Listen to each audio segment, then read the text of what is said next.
कोने कोने से आज़ादी के इस महापर्व की तस्वीरें आ रही हैं और हर जगह से ऐसा लग रहा है कि तिरंगा न सिर्फ लहरा रहा है पूरे देश भर में, बल्कि आज लोगों के दिलों का जज्बा भी उसे बड़ी पैमाने पर सामने दिखाई दे रहा है।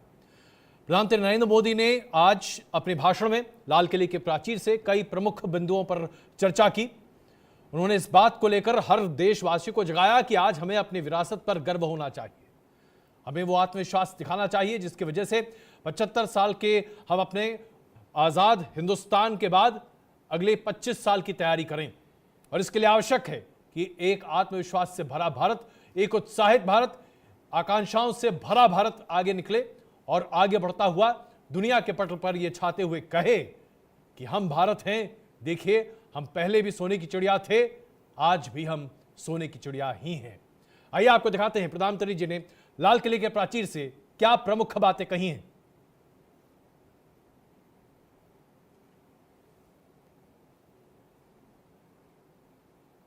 मैं सबकी चर्चा न करते हुए दो पर जरूर चर्चा करना चाहता हूं। एक है भ्रष्टाचार,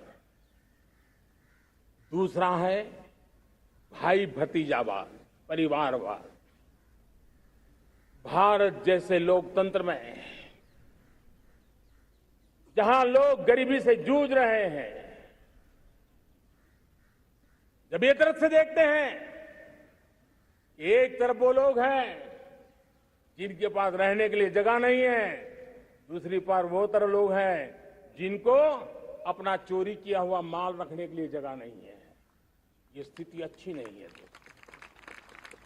और इसलिए हमें भ्रष्टाचार के खिलाफ पूरी ताकत से लड़ना है।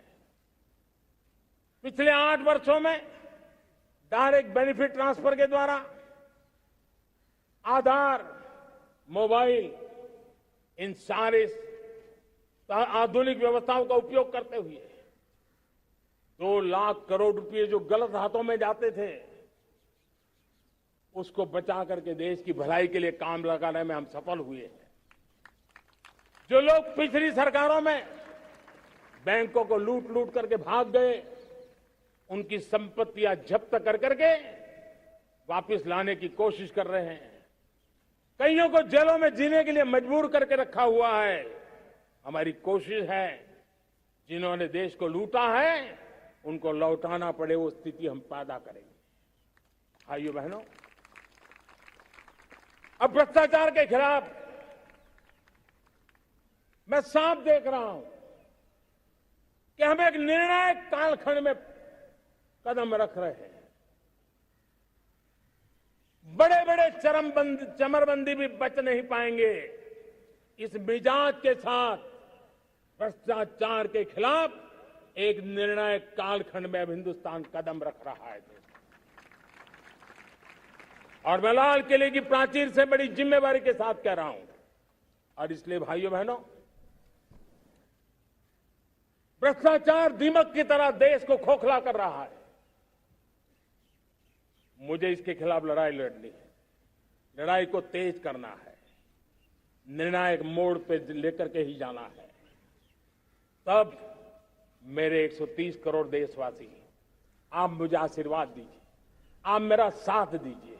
मैं आज आपसे साथ मांगने आया, आपका सहयोग मांगने आया हूं, ताकि मैं इस लड़ाई को लड़ पाऊं, इस लड़ाई को देश जीत पाए और सामान्य नागरिक की जिंदगी भ्रष्टाचार ने तबाह करके रखी हुई है। मैं मेरे इन सामान्य नागरिक की जिंदगी को फिर से शान बान शान के लिए जीने के लिए रास्ता बनाना चाहता हूं। और इसलिए मेरे प्यारे देशवासियों, ये चिंता का विषय है कि आज देश में भ्रष्टाचार के प्रति नफरत तो दिखती है, व्यक्त भी होती है, लेकिन कभी कभी भ्रष्टाचारियों के प्रति उदारता बरती जाती है। किसी भी देश में ये शोभा नहीं देगा। और कई लोग तो इतनी बेशर्मी तक चले जाते हैं कि कोर्ट में सजा हो चुकी हो, भ्रष्टाचारी सिद्ध हो चुका हो, जेल जाना तय हो चुका हो, जेल गुजार रहे हो, उसके बावजूद भी उनका महिमा मंडन करने में लगे रहते हैं। उनकी शान शौकत में लगे रहते हैं, उनकी प्रतिष्ठा बनाने में लगे रहते हैं। अगर जब तक समाज में गंदगी के प्रति नफरत नहीं होती है, स्वच्छता की चेतना जगती नहीं है। जब तक भ्रष्टाचार और भ्रष्टाचारी के प्रति नफरत का भाव पैदा नहीं होता है, सामाजिक रूप से उसको नीचा देखने के लिए मजबूर नहीं करते, तब तक एक मानसिकता खत्म होने वाली नहीं है। और इसलिए भ्रष्टाचार के प्रति भी और भ्रष्टाचारियों के प्रति भी हमें बहुत जागरूक होने की जरूरत है। दूसरी एक चर्चा मैं करना चाहता हूं, भाई भतीजावाद। और जब मैं भाई भतीजावाद, परिवारवाद की बात करता हूं तो लोगों को लगता है मैं सिर्फ राजनीतिक क्षेत्र की बात करता हूं। जी नहीं, दुर्भाग्य से राजनीतिक क्षेत्र की उस बुराई ने हिंदुस्तान की हर संस्थाओं में परिवारवाद को पोषित कर दिया है। परिवारवाद हमारी अनेक संस्थाओं को अपने में लपेटे हुए है और इसके कारण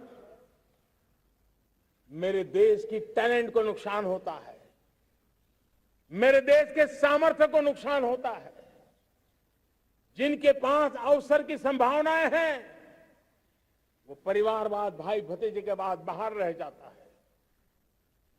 भ्रष्टाचार का भी कारण ये भी एक बन जाता है, ताकि उसका कोई भाई भतीजे के कार्य आसरा नहीं है तो लगता है चलो भाई कहीं से खरीद करके क्या जगह बना लूं।